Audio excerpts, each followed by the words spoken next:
C'est parti mes amis, c'est parti pour une marche qui est loin d'être finie. On va parcourir les différents quartiers de San Francisco. On va découvrir chacune des facettes de cette ville surprenante et on va essayer d'en apprendre le plus possible et de s'imprégner le plus possible de la vibe de cette place si excitante à explorer. Et on commence en montant. On commence en s'approchant de la Coit Tower qu'on voit de pas mal partout en ville. Et la Coit Tower, c'est une tour de style Art déco inaugurée en 1933 et qui domine la colline de Telegraph Hill. Elle a été bâtie selon les vœux de Lily Hitchcock Coit, de là son nom. Et la raison de cette construction? Cette veuve d'un banquier fortuné voulait honorer les pompiers de la ville. Une des choses cool de cette tour de 64 mètres, c'est qu'on peut y monter tout en haut pour y admirer des vues imprenables sur les environs. Bon pour nous, avec la COVID et le fait qu'il y a pas mal trop de monde à notre goût dans ce petit espace fermé, on n'ira pas au sommet. Mais je vous garantis, je suis sûr et certain que son ascension vaut vraiment la peine. Et pour nous, on continue notre marche dans le quartier de North Beach et on entre dans le cœur du quartier italien, en commençant par la St. Peter and Paul Church, la magnifique église de Pierre et Paul.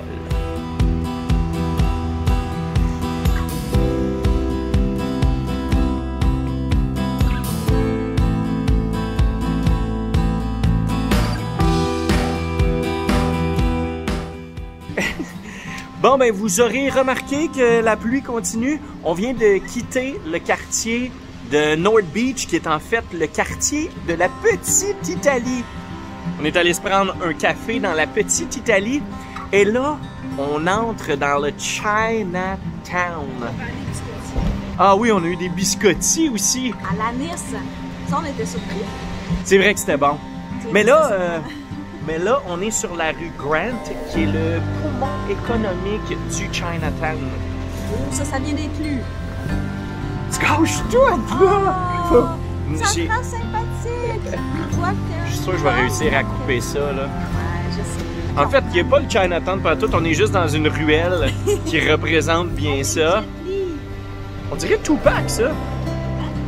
C'est Tupac, à côté. Regarde là. Non. Puis c'est Bro aussi. Non, c'est pas Jet Li, c'est Bro aussi. Ah, c'est ce que je voulais dire. Ah, ça! On y va! Ah, regarde.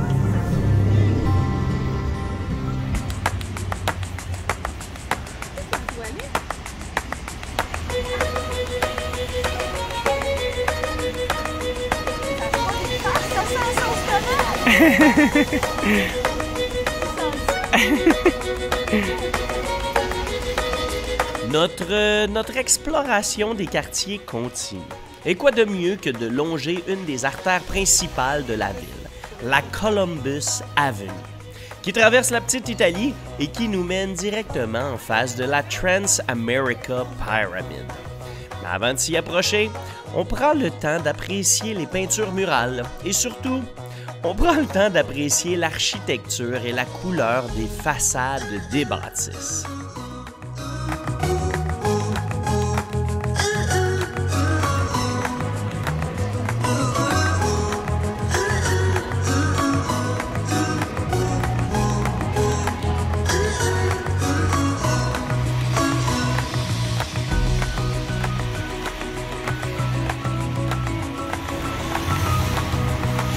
Je te vois, hein? Vas-y. Là.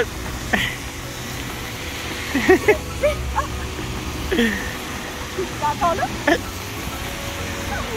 Arrête!